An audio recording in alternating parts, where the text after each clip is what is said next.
आज की वीडियो बहुत इंपॉर्टेंट इसलिए है क्योंकि एक बड़ी ग्लोबल टेंशन खबर निकल के सामने आई है मार्केट में। तो इस खबर का इम्पैक्ट इंडियन स्टॉक मार्केट में या ग्लोबल मार्केट में नेगेटिव देखने को मिलेगा। बट जो डिफेंस कंपनीज हैं जैसे एचएएल हो गया, हिंदुस्तान एरोनॉटिक हो गया, बीडीएल हो गया, भारत डायनेमिक लिमिटेड हो गया, बीईएल हो गया या फिर भारत फोर्ज जैसी कंपनीज हो गई, इनमें बड़ा पॉजिटिव इम्पैक्ट देखने को मिलेगा।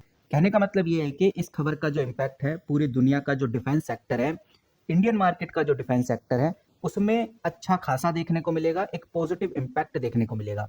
नाउ चलिए अब जानते हैं कि बेसिकली खबर क्या है। यहाँ पर आप देखिए मैंने एक महत्वपूर्ण आर्टिकल खोला हुआ है।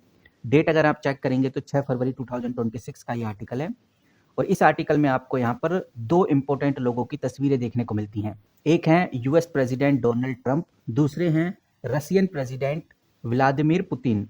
इन दोनों को लेकर जो खबर आ रही है वो काफ़ी नेगेटिव है। मैं आपको बताना चाहूँगा, यूएस प्रेसिडेंट डोनाल्ड ट्रंप ने रसिया प्रेसिडेंट पुतिन के ऑफर को ठुकरा दिया है।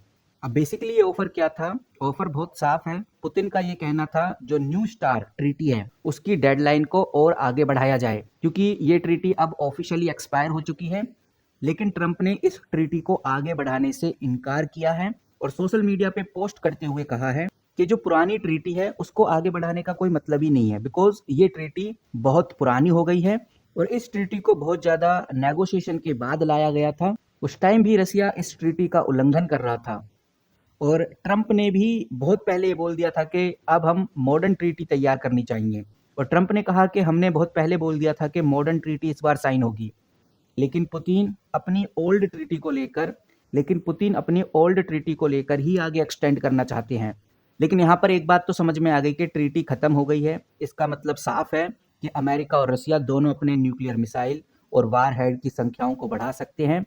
वो इस चीज़ के लिए फिलहाल अभी आज़ाद हैं और जो एक्सपर्ट्स हैं उनको इसी बात का डर है कहीं ट्रीटी खत्म होने से न्यूक्लियर जो आर्म्स हैं इसकी रेस शुरू ना हो जाए पूरी दुनिया में। अगर न्यूक्लियर आर्म्स, न्यूक्लियर वेपन्स की रेस शुरू हो जाती है तो हर कंट्री न्यूक्लियर वेपन्स बनाना स्टार्ट कर देगी। वहीं ट्रंप का सीधा कहना है कि इस बार नई ट्रीटी बनाई जाएगी, पुरानी जो ट्रीटी थी उसको आगे एक्सटेंड नहीं किया जाएगा। क्योंकि ट्रंप ने यहाँ पर सीधा बोला है कि जो हमारी न्यू स्टार ट्रीटी है इसको हटाकर मॉडर्न ट्रीटी लाई जाए और इस बार न्यूक्लियर समझौते में चाइना को भी शामिल किया जाए क्योंकि यहाँ पर चाइना भी न्यूक्लियर पावर को बहुत तेजी से बढ़ा रहा है और इस बार चाइना भी इस ट्रीटी में शामिल होगा। बट फिलहाल ट्रंप के इस आर्ग्यूमेंट से चाइना का कोई भी रिएक्शन अभी देखने को नहीं मिला। चाइना ने किसी भी तरह की कोई दिलचस्पी नहीं दिखाई है। वहीं गाइज ये जो खबर है इंडियन स्टॉक मार्केट के लिए दो धारी तलवार जैसी खबर है। पहला तो एक तो डिफेंस स्टॉक्स में तेजी देखने को मिलेगी इस खबर के बाद, क्योंकि जब दुनिया में न्यूक्लियर टेंशन बढ़ती है तो हर देश अपने प्रोटेक्शन के लिए नए नए बजट, नई नई स्कीम तैयार करता है, जिसकी वजह से एचएएल, बीईएल, बीडीएल को अच्छे फायदे आगे देखने को मिलेंगे क्योंकि आगे चल के मिसाइल और सर्वेलाइंस सिस्टम की मांग बढ़ सकती है। दो धारी तलवार मैंने इसलिए बोला क्योंकि डिफेंस सेक्टर में तो हमें पॉजिटिविटी देखने को मिलेगी, बट दूसरी तरफ ओवरऑल मार्केट में टेंशन बनी रहेगी क्योंकि ये खबर मार्केट में एक डर पैदा करती है जिससे ग्लोबल कंपनीज तेजी से गिरने लगेंगी, ग्लोबल मार्केट के शेयर तेजी से गिरने लगेंगे। और ये चीज भी ध्यान रखकर चलनी है कि अगर यूएस और रसिया के जो रिश्ते हैं और ज्यादा बिगड़ जाते हैं तो इन्वेस्टर सेफ एसेट्स यानी कि गोल्ड की तरफ शिफ्ट हो सकते हैं, गोल्ड की तरफ भाग सकते हैं, जिससे ओवरऑल इंडियन स्टॉक मार्केट में और ज्यादा डाउनफॉल देखने को मिलेगा।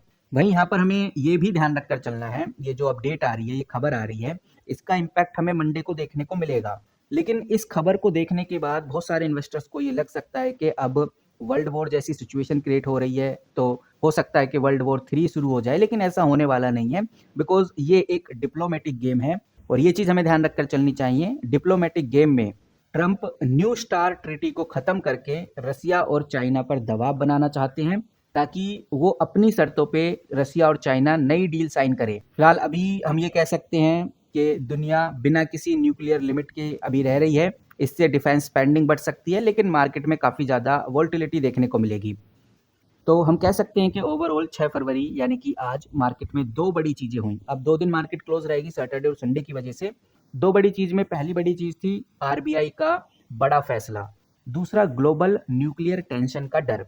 अगर हम आरबीआई मॉनेटरी पॉलिसी की बात करें, गवर्नर संजय मल्होत्रा ने 10 बजे ये पॉलिसी अनाउंस कर दी है और इस बार जो रेपो रेट है, आरबीआई ने रेपो रेट को 5.25% पर ही बढ़ाकर रखा है, यानी किसी भी तरह का कोई चेंज नहीं किया है। कहने का मतलब ये है कि आरबीआई ने अपना जो सेंटेंस है वो न्यूट्रल रखा है। आगे चल के रेट बढ़ भी सकते हैं, घट भी सकते हैं। फिलहाल अभी उन्होंने आरबीआई मॉनेटरी पॉलिसी को न्यूट्रल रखा है।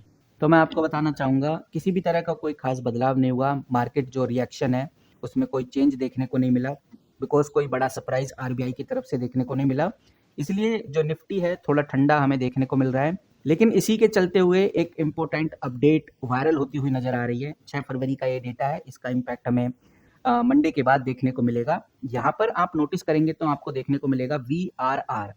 वीआरआर बेसिकली क्या है और ये क्यों इंपॉर्टेंट है जानना, इसको थोड़ा समझ लेते हैं।